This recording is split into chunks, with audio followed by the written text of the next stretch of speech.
Secretaría de Defensa Aérea y tengo la calificación de navegante y dentro de la defensa aérea especialista en radares. ¿Ya? Yo ingresé a la Fuerza Aérea en 1975, posteriormente llegaron los equipos soviéticos y estudié en la Unión Soviética, en la ciudad de Odessa, durante un año. ¿Ya? Posteriormente vine acá, desempeñé varios puestos, pero primero empecé trabajando en la frontera con Tacna. Trabajamos en la base de La Joya y salíamos a Furi y nuestros puestos en la base con Tacna. Ese es el que he preparado. ¿Ya? Entonces, en esas circunstancias, cuando estaba yo trabajando en Tacna, el grado de alférez, que sucede el avistamiento en La Joya. ¿Puedo retroceder con eso? Bueno, en la actualidad, la Fuerza Aérea tiene una oficina de investigación de fenómeno aéreo anómalo, que es como se ha llamado lo que se conoce como OVNIs. Pero hay que entender que un OVNI es un objeto volador no identificado. Ya, no tiene nada que ver con que sea de otro planeta, que sea es no identificado. Puede ser tecnología local, puede ser el enemigo que nos está agrediendo. ¿Ya? Es no identificado, nada más. La Fuerza Aérea crea esta oficina para investigar eso, basado en la obligación que tiene la Fuerza Aérea de responder por la soberanía y la seguridad en el ámbito de su competencia. ¿Cuál es el ámbito de su competencia? El espacio. ¿Dónde suceden estos hechos? En el espacio también.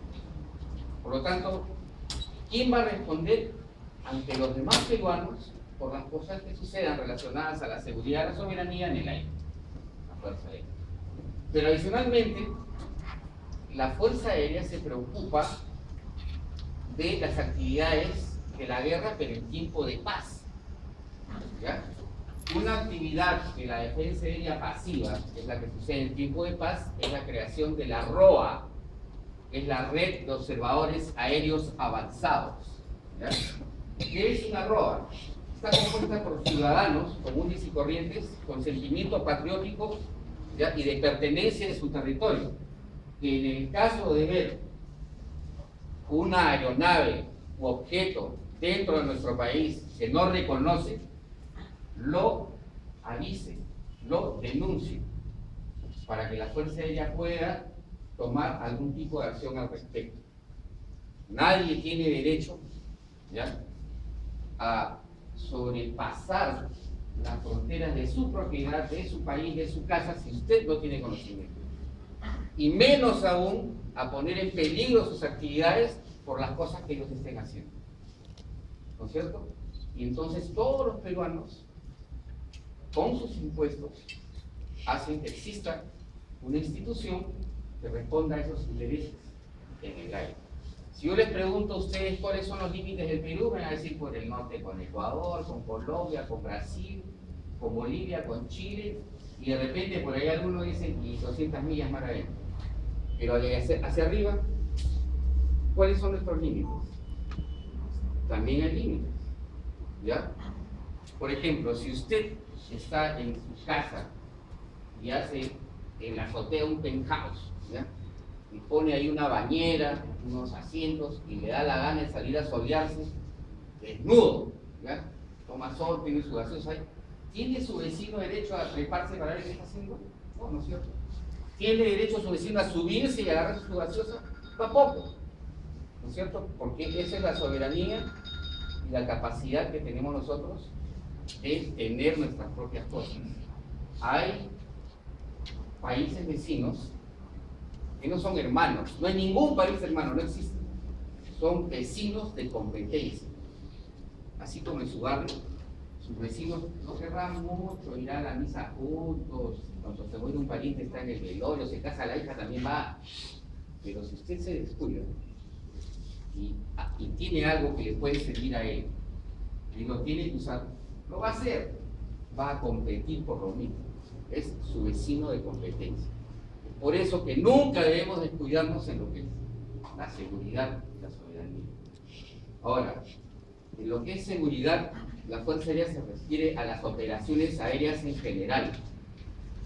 Todos ustedes, yo también, en algún momento hemos tenido que viajar como pasajeros en una aeronave y nosotros estamos sentados con 100 personas más, confiados en que por nuestro dinero nos van a llevar del punto A al punto B. En la cabina una tripulación preparada y que la autoridad le ha dado el permiso para que nos lleve, está confiado en que todos los demás aviones estén cumpliendo las normas que él mismo está cumpliendo. O sea, le dan un nivel de altura, ¿no? Una velocidad, una dirección. Si por ahí hay un aparato que no sabemos qué es, al mismo nivel, a la misma altura, en rumbo contrario, ¿qué va a suceder? Una coalición. Por ejemplo, una coalición que va a causar por lo menos un accidente. De ahí el accidente puede llevarnos a la muerte de todos los que están en el avión, o en el mejor de los casos y de casualidad, a un aterrizaje forzoso. ¿Ya? Un sólido que está desplazándose a casi 600 kilómetros por hora, impacte con otro a la misma velocidad, tiene que generar daños, ¿no es cierto? Entonces, esa es la responsabilidad de la Fuerza Aérea y por eso se crea esta oficina. Y se crea porque por mi especialidad pensé en eso. Y dije, para prevenir que esto pase, tenemos que contar con todos los demás usuarios del espacio peruano, que son quienes, todos los peruanos y los que viven en este país y que de repente no nacieron acá, pero son usuarios de esta propiedad.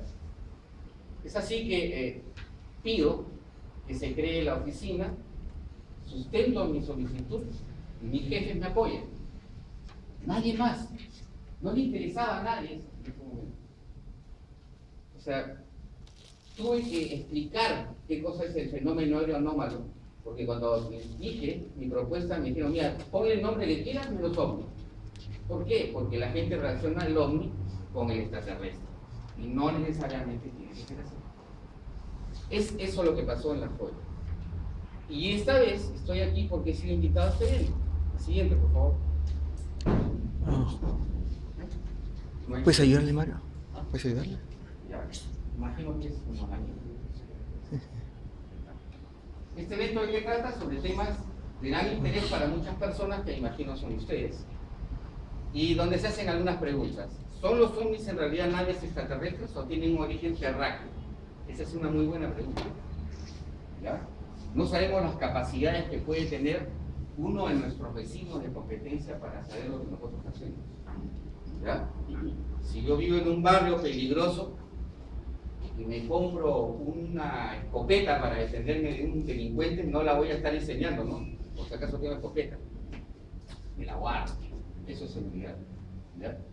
Pero de repente mi vecino de competencia agarra y se compra un dron con ametralladora. Y en su casa lo maneja y me mata a mí, a mi familia, entra y se lleva todo y nadie se entera quién fue. Eso es una actividad que él puede hacer. No sería raro que lo haga. La tecnología lo permite ahora. Un dron, ¿saben lo que es un dron? ¿No? Es un equipo controlado por radio. El Radio Shack le cuesta ni $100 y tiene la capacidad de llevar de más de 1 kilo de carga. Y ya la tecnología, lo que está disponible, no le pone límites a lo que se le puede poner a ese dron. ¿Los extraterrestres ya han hecho contacto con gente de la Tierra o son meras experiencias psicológicas o peor aún, fraudes premeditados? También es una muy buena pregunta. Y si están acá es porque también es una incógnita para ustedes, como para mí. ¿Ya? ¿Quiénes participarán? Profesionales, académicos, escépticos y creyentes, que somos todo ese grupo presente en el día de hoy.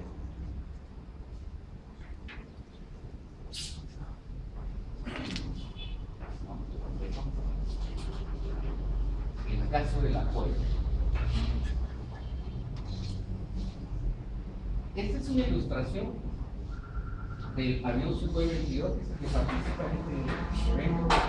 Y esa es una ilustración ya han fabricado de lo que manifiesta Oscar Santamaría que vio, porque yo estuve ahí y vi otra cosa. Luego de 36 años, Óscar Santamaría, que es mi amigo y que en ese momento era teniente y yo alférez, reveló, esto es, o sea, lo que quiero decir acá, que recientemente es que él sale a contarlo, ¿no? Datos sobre el evento que ha sido reconocido a nivel mundial como uno de los avistamientos de ovnis más verídicos, documentados y certificados por testigos de la historia. Bueno, este es Óscar Santamaría y esta es una foto satelital de la base de La Joya. ¿Ya? Hay una pista principal, al otro lado hay una pista de taxeo y para allá están ustedes viendo lo que es los sitios aislados donde se guardan aviones. Y para este lado es donde estaban las oficinas, los talleres, la defensa aérea y otras instalaciones más que son seguramente de carácter civil. El hecho ha sido recopilado y archivado por el Departamento de Investigación de Fenómenos Aéreos Anómalos de la Fuerza Aérea del Perú. Ahora se llama DIFA. Sin embargo, poco se sabía este fenómeno. ¿Por qué? Porque esto sucede en el año 80-81 y la oficina se crea en el 2000. Yo habiendo estado ahí, ya no me acordaba. ¿Ya? Pero ahora les voy a seguir contando. Esto es más o menos estas ilustraciones me las ha dado el mismo Óscar Santamaría. ¿Ya? Entonces, aquí no hay mucho de mi cosecha. Esto es lo que realmente vio el piloto. ¿Ya? Pero como yo vivía ahí, también conozco perfectamente esta situación. El ovni aparece al fondo, como ven ahí, a lo que nosotros llamamos barrera.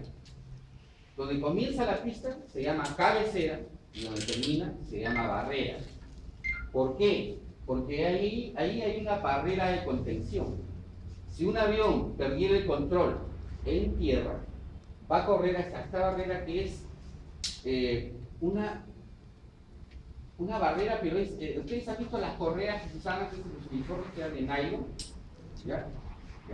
Es un travesaño donde cuelgan miles de estas correas, ¿ya? Si el avión impacta, porque no impacta, se enreda ahí, estas correas van a ceder, pero bajarle la velocidad hasta pararlo sin necesidad de romper el avión. Esa es la barrera de contención y eso hay en Chiclayo, hay en La Joya, hay en Piura, en todas partes donde hay avión de combate. El más barato, recuperar el avión, más seguro para el piloto, que es lo más caro. Parar en tierra, que tiene que saltar del aire o salir sin control a volar.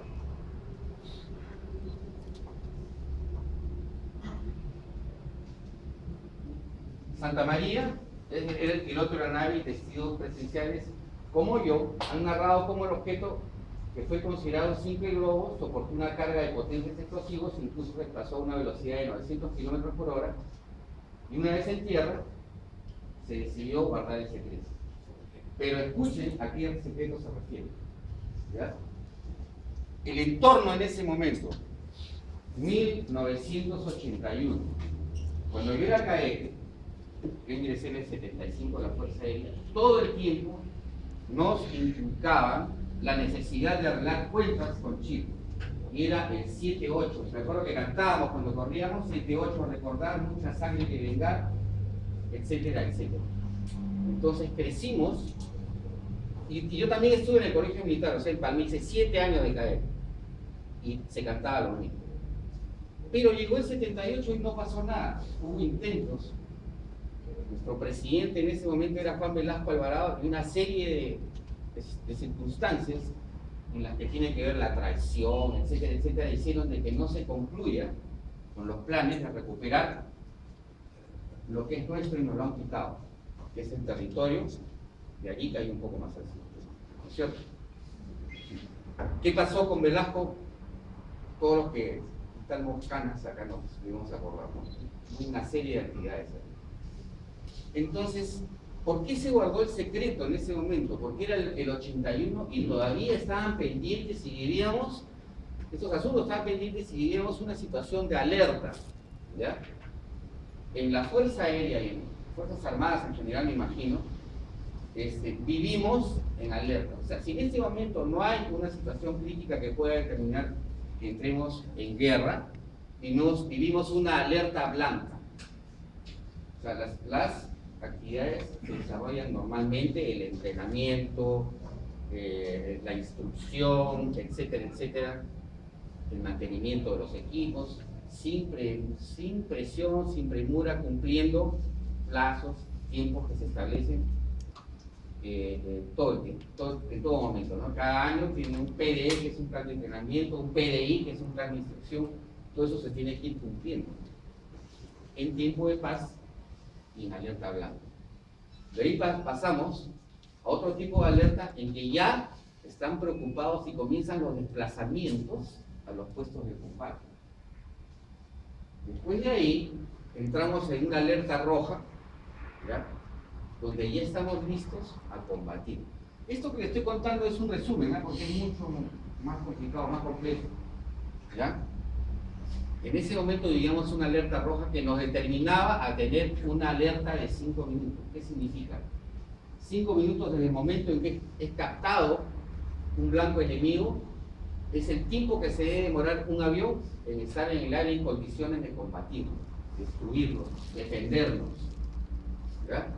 ¿Sí? Si es necesario, esa tripulación o los que lo enfrenten estarán dispuestos a llegar hasta el sacrificio antes de ceder en lo que es la soberanía, la seguridad de nuestra patria, de nuestra nación. Entonces, ¿a qué se refiere guardar el secreto? ¿Saben qué pasaba en La Joya en esos días? Era tan común el avistamiento de estos fenómenos que hasta nombre le poníamos, ¿ya? Yo me acuerdo que había uno, yo era, como buen alférez, yo tenía que ser comandante de la guardia, que es el portero de turno. Entonces, en un relevo, el que salía me dijo, la única novedad es que ya llegó la estrella de David. La estrella de David, ¿qué era? Era algo que aparecía todos los días a las 5 de la tarde y que el nombre se lo puso la prensa arequipeña, porque La Joya estaba a 80 kilómetros de Arequipa. Entonces, si lo veíamos nosotros, obviamente los arequipeños también, así que ellos tomaron fotos, los pusieron en el periódico y como era diciembre, era la estrella de David para ellos. O sea, la estrella de David pasaba por Arequipa. Ese es un ejemplo. Había otro, un loco, ¿ya? Había uno que era la ciudad perdida. En las noches, en el desierto. Entonces, me estoy emocionando, pero acá tengo mapas, todo para que...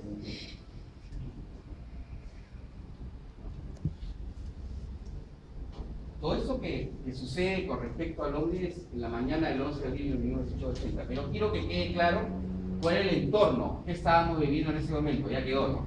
Chile, cuentas por saldar, equipo nuevo. Todo lo que teníamos era nuevecito de la Unión Soviética. Y con nosotros vivían nuestros asesores soviéticos, ¿ya?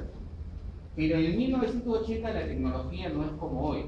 Aunque no lo crean los jóvenes, no existía el celular, ¿ya? Y lo más adelantado que me acuerdo que existía era el Tascam, ¿ya? Era una cámara del tamaño de un Volkswagen más o menos. Entonces, no era muy portátil, ¿ya?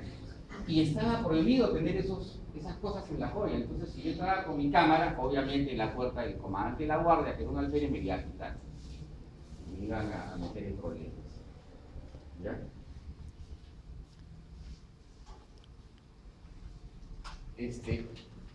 Bueno, más adelante, como hay fotos, voy a tener la oportunidad de explicarles geográficamente más o menos cómo está ubicada la base. El 11 de abril, a las 7:15 de la mañana, ¿por qué? Porque el parte es la formación. Cuando ustedes iban al colegio, no formaban antes de entrar al salón, cuando los contaban, cuántos han venido, ¿no? Y cuántos faltan, y quiénes son. Ese es el parte. Con la diferencia que la base éramos más de 2.000 personas. Entonces, hacer el parte para 2.000 demanda un poco más de tiempo. Esta situación, que era diaria, comenzaba a las 6:45 de la mañana todos los días, ¿ya? Había gente que vivía en Arequipa y tenía que desplazarse desde Arequipa a La Joya para estar en el parque todos los días, ¿no? Son 80 kilómetros, hubo accidentes, entonces había que saber cuál era la situación del personal. Con nosotros estaban también los soviéticos, que llegaban a vivir en La Joya, en Arequipa, a trabajar con nosotros. Entonces, en esa formación, imagínense, 2.000 personas formadas en una U. Aparece en lo que era la barrera les expliqué qué es la barrera, ¿no? Al fondo, al final de la pista. Inclusive en la foto habían puesto ahí un dibujo para, a la hora de explicar se entiende. Se vio un objeto. Para mis ojos, porque yo estuve ahí, también lo vi, era un globo, ¿ya? Un globo y de color blanco, y estaba medio como que se desinflaba, ¿ya? Pero muy bajito, ¿ya? Pero en ese tiempo, en 1980, la tecnología que hubiera permitido que un globo aerostático tenga sensores que permitan dar información de nuestra casa a nuestros queridos vecinos de competencia. ¿Como qué? Temperatura, dirección e intensidad del viento, de repente fotografías de los vehículos, dónde están estacionados, dónde están cuadrados. ¿Para qué? Para que eso les sirva a ellos en la planificación de un posible ataque. ¿No es cierto? Si es una situación de alerta roja, como comprenderán, no todos los días se guardaban las cosas en el mismo sitio porque existía la posibilidad de que alguien venga y sabiendo dónde están vaya de frente a destruirlo. Como los equipos, como los soviéticos son muy expertos, tienen mucha experiencia, todo lo que trajeron era altamente portátil. Hoy en la mañana estaba en esa esquina y en la noche antes de dormir la poníamos en la otra. ¿Ya? Pero equipos estamos hablando de un vehículo de 90 toneladas, aviones de 25, 13 toneladas, ¿no? Que podrían ser trasladados para que pasen la noche con seguridad. ¿Ya? Entonces, ese día estábamos en la formación, se observó este objeto que para mis ojos, mi opinión, ¿no? Era un globo. De todas maneras no era conocido por nosotros si existía la posibilidad de que colgando tenga sensores.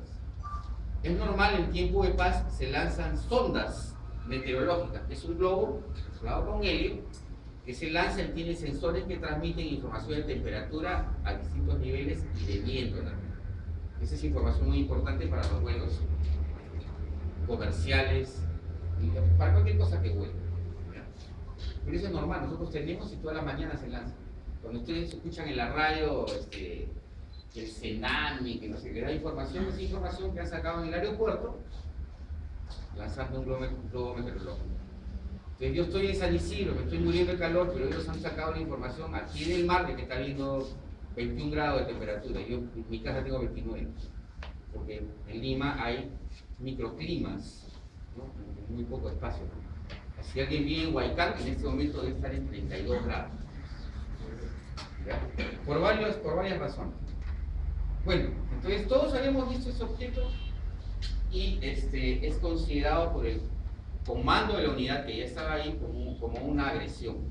Pero para eso ya es un poco complicado decirles cómo era la línea de mando. Había un jefe de servicio que reemplaza al comandante durante las horas que no está él.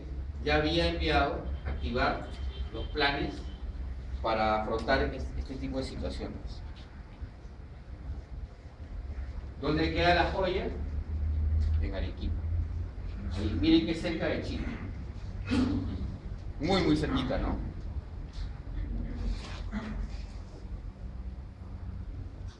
Salió el avión Sukhoi 22 a combatir o destruir este extraño globo, ¿no? Que iba a ser fácil, pues. Anda, destruye el globo. De todas maneras, hay que tomar en cuenta de que una persona que está dispuesta a subirse a un equipo que va a 2.2 Mach, o sea, 2 veces más 2 la velocidad del sonido, ¿ya? A destruir algo que está ahí, tiene que ser valiente, ¿no? Tiene que tener bien puestos los calzoncillos, tiene que tener instrucción y sentir en el corazón la necesidad de hacerlo aún le cueste la vida. Esos son los peruanos, esos son los pilotos que tenemos. Y ese es el avión que usamos. Ese avión, ahí donde lo ven, todavía no puede ser superado. Ese tiene geometría variable. Ahí está en la configuración las alas en supersónica. Pero para decolar, las alas están así, las abren y le da mayor superficie. Y el cono de la nariz se mete, ¿ya? Entonces tiene más, entra más aire al motor, tiene más sustentación y decola, con postcombustión, o sea, quemando combustible. A medida que acelera, las alas se van atrás, adquiriendo la forma de flecha, y el cono, que era la nariz, comienza a salir y a cerrar el cono de entrada y darle la forma de la punta de una flecha. ¿Ya? Ese es el avión Sukhoi 22 que ya en los años 80 lo contábamos con él en el Perú. ¿Ya? Todavía en Sudamérica no hay nada parecido. Nosotros ya lo hemos botado a la basura y todavía nadie tiene algo que se parezca. ¿Ya? Este combate dura 22 minutos, pero delante de nosotros. Nosotros vimos todo. No solamente lo vimos, lo escuchamos también.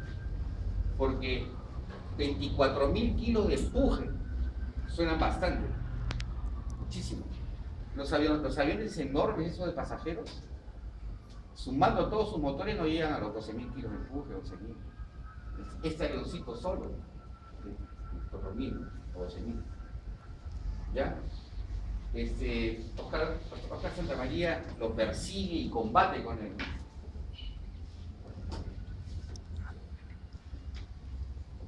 Miren todo el armamento que puede llevar el avión. ¿Ya? A Oscar Santamaría le disparó más de 70 y tantos obuses. Un obús, ven esta munición donde está el número 411, porque la joya es el grupo 4 y 11 es el número del escuadrón. Esa es una cinta de obuses. ¿Ya? Cada obús es del tamaño de una gaseosa de 500 mililitros, de una Coca-Cola de 500 mililitros. Se ubican, ¿ya? Pero cada munición tiene una función distinta. En una ráfaga de 5 sale una trazadora. ¿Qué hace la trazadora? Emite fuego, deja una traza, ¿ya? Y el piloto ve para dónde va la bala. Si ustedes han visto disparar alguna vez, ustedes no ven a dónde va la bala. Escuchan y al fondo le da algo, ¿no? Pero la trazadora le indica por dónde va. Después de la trazadora vienen incendiarias, perforantes y explosivas. Y otra trazadora al final. 5, una ráfaga de 5. Pero si no le dieran a nada, a cierta distancia se autodestruyen todas. Y hacen una pared de fuego. O sea, si no le dio, pero está cerca, le va a caer una esquirla de todas maneras. Y esa es solamente una de las balas que tiene el avión. Miren todo lo demás que tiene. Entonces, ya háganse una idea de lo poderosa que es esta arma. Y ese que está abajo es el buen Oscar Santamaría, pero con pelo. ¿En la foto quién es, señora? Ese es el señor Oscar Santamaría. Ese es el piloto, tal cual estaba el día que subió a volar esa mañana, solo que ahí está con el uniforme de altura. El día que subió esa mañana no lo tenía. Por eso solo pudo subir a 55.000 pies. Otra vez vemos la joya. Ahí está Arequipa. Y este es lo que teníamos que pasar todos los días hasta llegar a la base.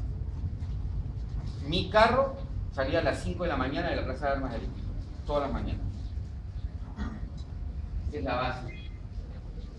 No hay un tiro láser, pero esa es la pista. Esto es lo que ha Oscar diseñado para explicarnos más o menos donde él vio que estaba el objeto. O sea, que para mis ojos estaba sobre la pista, pero en realidad a la hora que salió Oscar lo encontró un poco más allá. Esa línea punteada es la carretera panamericana que se va a Tacna, ¿ya? Entre la línea punteada, que es la panamericana, y las instalaciones hay un buen trecho de más de 1 kilómetro.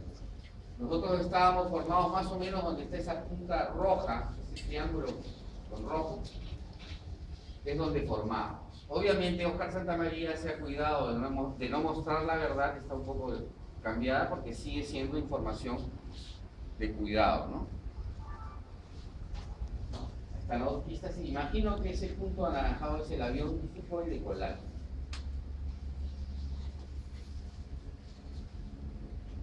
Acá hay otra lista también.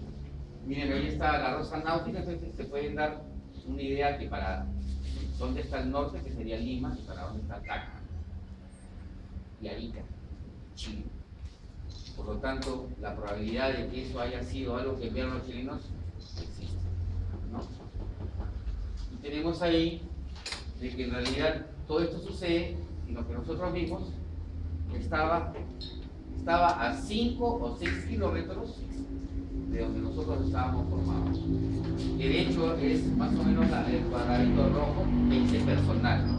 O sea, no es más o menos, sino de hecho dice ahí personal, ahí está, ¿no?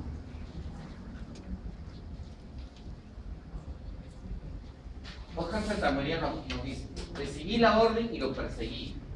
Y como estaba cerca, tomé puntería y le disparé una ráfaga larga de 64 buses. 64, ¿eh? De esos que les he contado, que es la munición más chiquita que tiene el avión. ¿Ya? De 30 milímetros es el diámetro que tiene la bala. ¿Ya? Esperando ver que esto lo destruya. Pero para mi sorpresa, el objeto continuaba intacto después de haber sobrepasado todas las ráfagas. Según me dice Oscar Santamaría, era como si a un plato de gelatina le pongan un alfiler. ¿Qué pasa? Lo sacan y a la gelatina no le pasó nada. El alfiler entró hasta el final, volvió a salir y la gelatina no se modificó, no se destruyó, no se ha caído.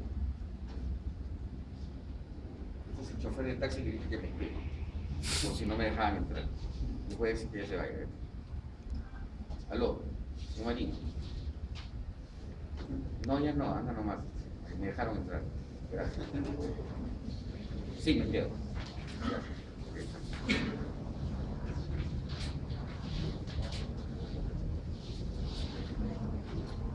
Entonces, imagínense estar en el avión con todas esas capacidades y pararle a hacer el impacto, que no le pase nada. ¿Sí? Pero no solamente lo había el piloto de abajo, también lo estábamos haciendo, ¿no? Le queda 15 minutos, comandante. Ahí está el recorrido que hace Santamaría. ¿Por qué hace esto? Por la altura, el objeto no podía ir de frente, tenía que salir, mirar, ascender y enfrentarse al blanco. Entonces el objeto empezó un ascenso, eso lo vimos nosotros. Vimos que el avión venía y el objeto estaba acá y se fue. No se pasó de largo. Y no pude alcanzarlo, lo perseguí en ascenso hasta los 11.000 metros. 11 por 3, 33.000 pies. Es la altura que más o menos vuelan los aviones comerciales. ¿Ya?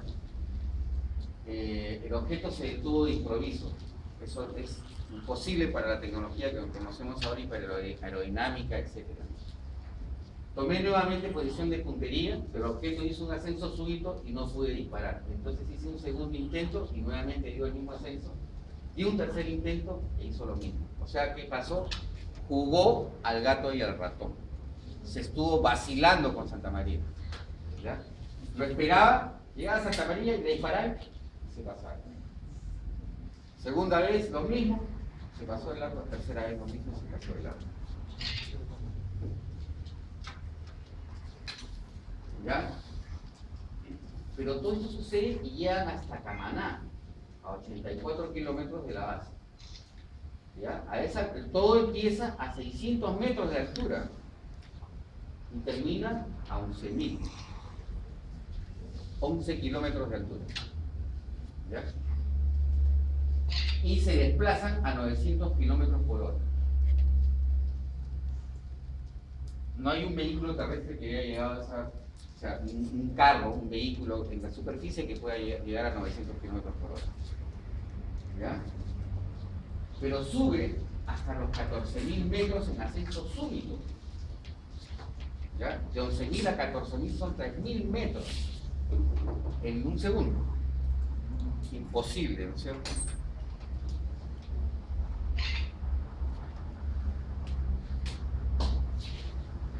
¿14 por 3? ¿Cuánto es más o menos? Como 40 y tantos mil metros, ¿no? Ya nadie vuela a esa altura, ningún avión comercial, ya los aviones militares son los que llegan a esa altura.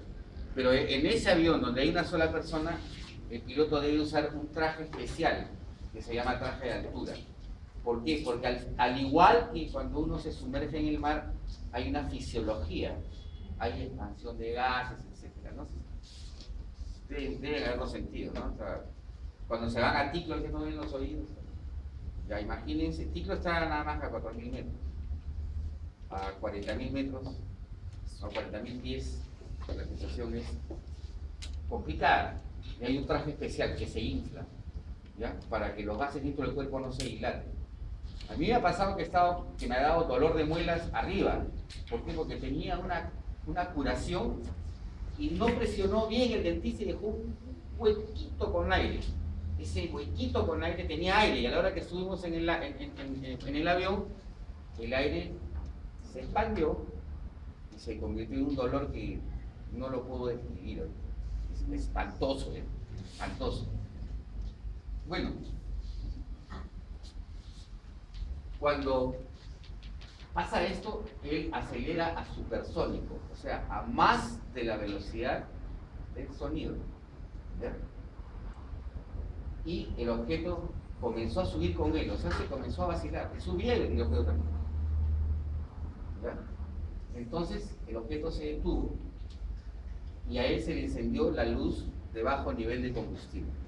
¿Ya? En los aviones, en todos los aviones, el combustible es algo crítico, porque si no tienes combustible se apaga el motor y te caes. Entonces, todos los aviones tienen varios sistemas para avisarte: oye, estás consumiendo el combustible, busca dónde aterrizar, busca un grifo. ¿Ya? ¿Ya? Entonces se le prende esta luz, pero en el avión ruso no solamente había la luz, se escuchaba la voz de una rusita, ¿ya? Que le decía combustible, combustible, y él tenía que, o sea, si no lo veía, lo escuchaba, ¿no? Solo faltaba que salga una manito y le pegue, ¿ya? Para decirle que se estaba acabando su combustible. Ante eso, ¿qué hay que hacer? Retornar, buscar el grifo. Al ver que no tenía capacidad de ataque, me acerqué para ver contra qué estaba combatiendo. O sea, él nos cuenta de que en ese momento él logró pasar al objeto y ya tenía que bajar y decidió pasar lo más cerca posible. Le pasó, según él, a 40 metros. Ese es el humano que más cerca ha estado a nuestros aparatos. ¿Ya? ¿Ustedes se acuerdan cuando hubo un avistamiento masivo acá en Lima? Que se dieron miles de esferas blancas que la filmaron desde las Malvinas, la filmó un equipo profesional en el centro de Lima y un aficionado más en otro lugar. Esas esferas blancas en esa ocasión eran miles. Esta que vimos posiblemente era una de ellas, ¿ya? Y miren la posibilidad que tenía una sola. Miles, todo lo que pueden hacer, ¿no? Ahí es la ilustración de lo que él decide hacer con su... Miren, él acelera hasta 1.6 Mach. Esa es la velocidad del sonido, más 6. Esa es la... O sea, viene así como 1800 kilómetros por hora. Ahí están. El último desplazamiento, donde se acerca a los 40 metros, ya estaba a 19.200 metros. Más de 55.000 pies. ¿Ya? Nosotros trabajamos en pies, ¿ya? Pero los rusos lo hacen en metros. Entonces, para mí entenderlo, tengo que pasarlo a pies. Meto unas equivocadas también a veces. Allí fue cuando me di con sorpresa que el objeto era similar a un globo. Una cúpula abonada, crema, que tenía unos 10 metros de altura por 10 de ancho. Tenía una base ancha de metal que hacía que brille con el sol. No tenía ventanas, no tenía antenas, ninguna de las características que usan las naves para desplazarse dentro de lo que nosotros nos podríamos imaginar que vuela. Porque si está volando necesita antenas para comunicarse con tierra, necesita toberas para absorber el aire que le va a permitir desplazarse y toberas para expulsar el aire que le da la tracción. No tenía nada de eso, era una esfera sobre una base plateada, según vimos más o menos el dibujo, y les dije que se fijen, porque eso era lo que Santa María dibujó después. Esta es una ilustración de cómo más o menos Santa María debe haber visto eso, ¿no? Esto es lo que Santa María dibujó. Y metros en la base por 10 metros de alto. 5 minutos, comandante. Estos casos en el mundo están homologados. ¿Qué quiere decir? Que los ha visto un montón de gente, tanto así que se han hecho catálogos. Este es uno de los catálogos. Yo después, en mi vida ya como oficial, en una ocasión en Chiludyo vi uno que se parece a ese foco. Ahí dice que lo vieron en Estados Unidos y en Italia. Hoy le falta decir que lo vimos en Chiludyo, ¿no? Pero era enorme el que vimos nosotros. Y fíjense ustedes por qué es posible que si ustedes han tenido un avistamiento o han visto una foto, las cosas que hayan visto se parezcan a una de las que están ahí. Esto es algo de los años 50. ¿Ya?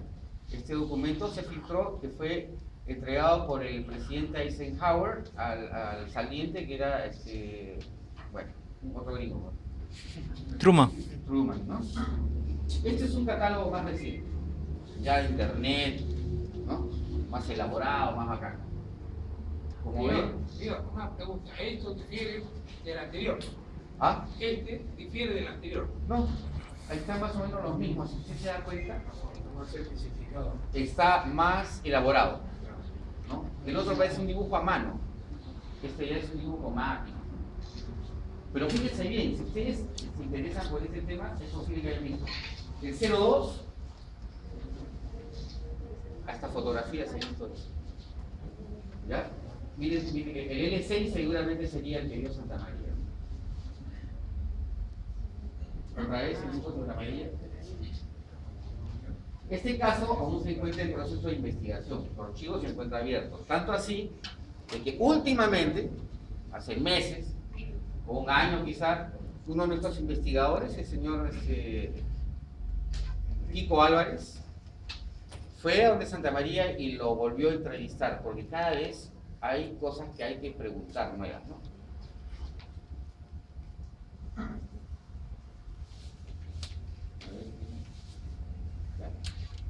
Pero en qué lugar dar conclusiones a las que yo personalmente he llegado, ¿eh? Esto no representa a nadie, solo a mí.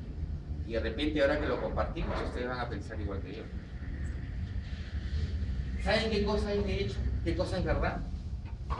Que el fenómeno existe, pero que no sabemos qué son ni a quién pertenecen. ¿Sí o no? ¿O alguien sabe acá de qué son? Entonces estamos iguales. Creo que me fascina. Es tecnología local.